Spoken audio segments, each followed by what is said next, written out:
आज से 1 वर्ष पूर्व कांग्रेस पार्टी विधानसभा में अप्रत्याशित हार हुई। ऐसा माहौल था कि कांग्रेस की सरकार बनेगी, पर परिणाम विपरीत था। फिर लोकसभा के जब चुनाव हुए तब भी उससे ज्यादा निराशा कांग्रेस जन को हाथ में। पर 3 उपचुनाव हुए। एक उपचुनाव हुआ अमरवाड़ा का। 19 राउंड तक कांग्रेस पार्टी जीतती रही 4000 वोट से, 4000 वोट से, 3900 वोट से, और 20 और 21 राउंड में हार गई। यानी टेबल पे चुनाव प्रशासन ने हरा दिया, चुनाव हम ही जीते। फिर विजयपुर का चुनाव हुआ। विजयपुर के चुनाव में कितनी अकल्पनीय अराजकता होती है प्रशासन की, पैसे की, सरकार की। एक वाक्य मुख्यमंत्री का, उससे सारी बात समझ में आती है कि चाहे कुछ करना पड़े पर मुझे चुनाव जीता हुआ चाहिए। यानी 9 दिन तक मुख्यमंत्री आखिरी के वहीं रहे, दूसरा काम नहीं किया। प्रदेश का कोई कर्ज भी उस टाइम पे नहीं ले पाया, क्योंकि हर हफ्ते कर्ज लेते हैं 5000 करोड़ का, तो वो 9-10 दिन उस काम में लगे रहे तो कर्ज भी नहीं ले पाए। फिर भी विजयपुर की जनता ने कांग्रेस पे भरोसा किया और आपको ताकत दी। उससे बड़ा मैसेज बुधनी की जनता ने को 10,000 पे लाके छोड़ दिया। यानी मैसेज क्या था कि भारतीय जनता पार्टी ने जो चुनाव में वादे किए थे, 2700 के गेहूं के दाम नहीं दिए, जनता नाराज है। 3100 के धान के दाम नहीं दिए, जनता नाराज है। 3000 बहनों को कहा था, नहीं दी, बहनें भी नाराज है। जगह जगह में जाता हूं तो मिलती है इकट्ठी हो के। 450 का गैस सिलेंडर, 33 विभागों की 73 योजनाएं बंद कर दी। संबल भूल गए बोलना क्या होती है। मेघावी छात्र खत्म हो गया, कब स्कूटी देंगे, कब लैपटॉप देंगे। ST SC के छात्रवृत्ति एक तरह से कब मिलेगी पता ही नहीं।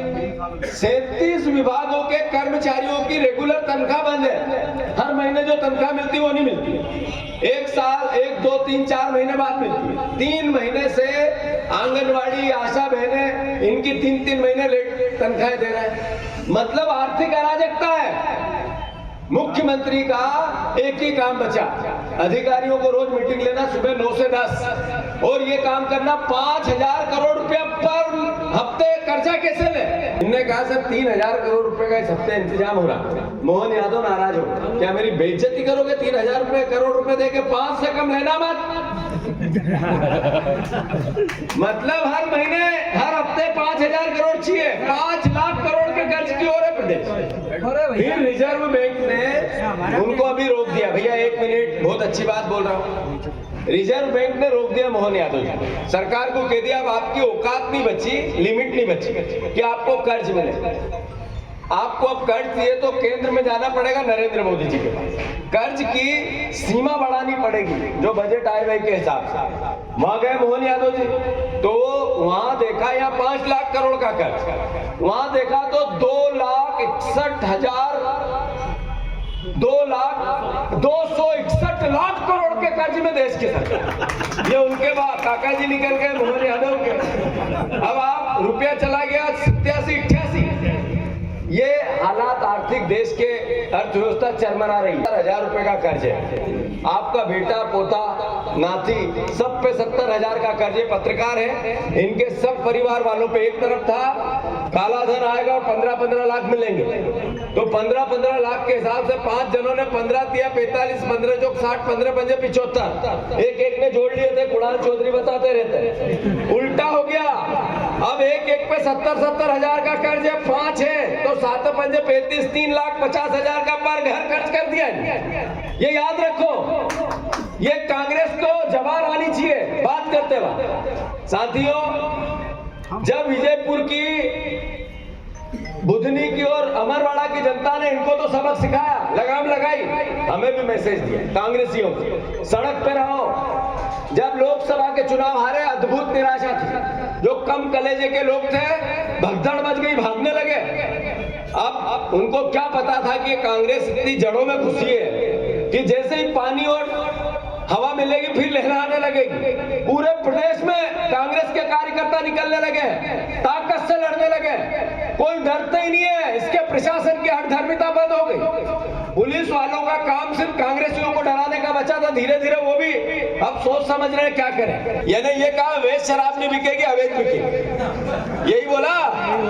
यहाँ टीआई और पुलिस का दूसरा काम क्या है? जितने ठेके चले उनकी रक्षा करें, और फिर अवैध बिके तो अवैध बेचने वालों को कोई रोकने नहीं चले जाए तो 3 पुलिस वाले वहां चले जाएंगे। सही है गलत? गलत कह रहा हूं तो रोको मुझे। ये प्रशासन की हालत होगी। हमारा दायित्व है हमें ईमानदार विपक्ष की भूमिका निभाना। जो वचन पत्र था, कल हमने 50,000 लोगों की मंडला में सभा की।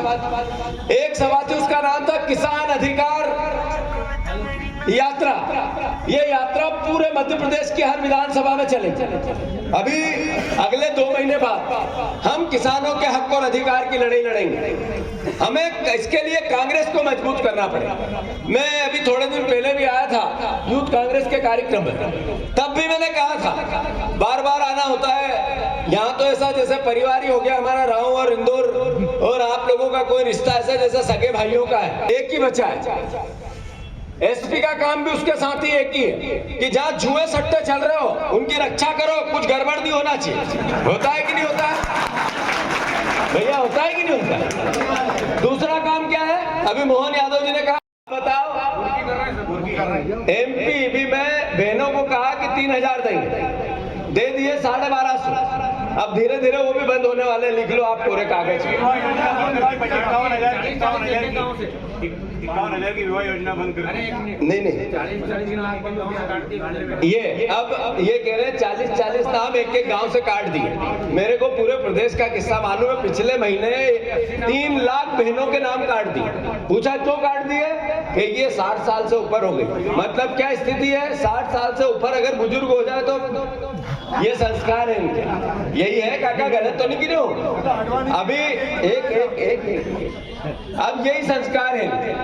अभी 1200 देंगे और पीछे से बिजली का बिल 3,000, 2,000, 5,000 का देंगे। अगर टाइम पे नहीं भरोगे तो ट्रैक्टर ले जाएंगे, मोटरसाइकिल ले जाएंगे। अब काम चालू हो गया क्योंकि एमपी भी खोखला हो गया, वहां भी कुछ नहीं बचा। मोहन यादव जी 1 साल में इतने करप्ट सरकार के मुखिया हो गए, इससे पहले ऐसा तमंगा किसी दूसरी सरकार को नहीं मिला। क्या काम है मंत्रियों का? सिर्फ लाल डायरी बनवाना, हिसाब लेना, पैसे उगाना और पैसे जेब में अपनी जेब भरना। अभी परिवर्तन आया इस 10 साल में मोदी जी के। बीजेपी के लोग, बीजेपी के कार्यकर्ता, बीजेपी के नेता अरबपति हो गए और जनता कंगाल। धीरे धीरे आप महसूस करो इस बात को। अभी ये इंदर परमार जी, ये कहते हैं मैं आरएसएस का कार्यकर्ता, बहुत सीधे साधे सरल एकदम, और बात करते हैं तो कभी सरलता मुंह से दिखती नहीं, हाँ फूट भी दिखती है। सही है कि गलत? और दूसरी बात, एक परमार ने आत्महत्या की जिसलिए कि ईडी चली गई उनके घर। 3 छोटे छोटे बच्चे, आज तक उस परमार परिवार के गए ही नहीं भैया। अपने परिवार के, रिश्तेदार, समाज के, आखिर आत्महत्या करे आदमी, कोई चला गया, अच्छा है बुरा है कैसा भी है, सांत्वना देने तो जाना पड़ता कि नहीं जाना पड़ता? पर ये नहीं गए। ये है इनके संस्कार। ट्रैक्टर उठा, मैं कार्यकर्ताओं से आह्वान करता हूं, डरना मत। ट्रैक्टर अगर बीजेपी वाले का भी उठा के ले जाए तो हमें संघर्ष करना, याद रखो इस बात का। क्योंकि आखिर विपक्ष का काम है कि इनने जो कहा वो किया नहीं। कहां गए वो? 250 यूनिट तक फ्री था ना, कि 250 यूनिट तक फ्री देंगे बिजली, घोषणा पत्र में था। तो फिर बिल कैसा? कहां संबल योजना? कहां गई लाडली बहना को घर देने की योजना? कहां गई लाडली बहना का फ्री में इलाज कराने की योजना? कहां गई बुजुर्गों को 5 लाख रुपए तक का फ्री इलाज कराते थे वो योजना? ये अभी इन्होंने कहा 50,000 तक के शादी ब्याह के पैसे मिलना बंद हो गए कि हो रहे हैं? वो बंद हो गए। मतलब इन्होंने जिस तरीके से प्रदेश को मिर्ची झोंकी आंखों में, और जो जिनने कहा था वो चले गए दिल्ली, शिवराज जी, किसानों को ये दूंगा वो दूंगा, वहां यहाँ झूठ बोले 3 लाख और वहां बोल रहे हैं 4 लाख। सही है कि गलत? तो मेरा आप सबसे अनुरोध है, कांग्रेस को इसके लिए मजबूत होना पड़ेगा, हमें एकजुट होना पड़ेगा। हमें कांग्रेस को निचले स्तर पे ताकतवर बनाना पड़ेगा। कांग्रेस पार्टी के कार्यकर्ता और नेता ये समझ लें कि बिना मरे स्वर्ग नहीं दिखता।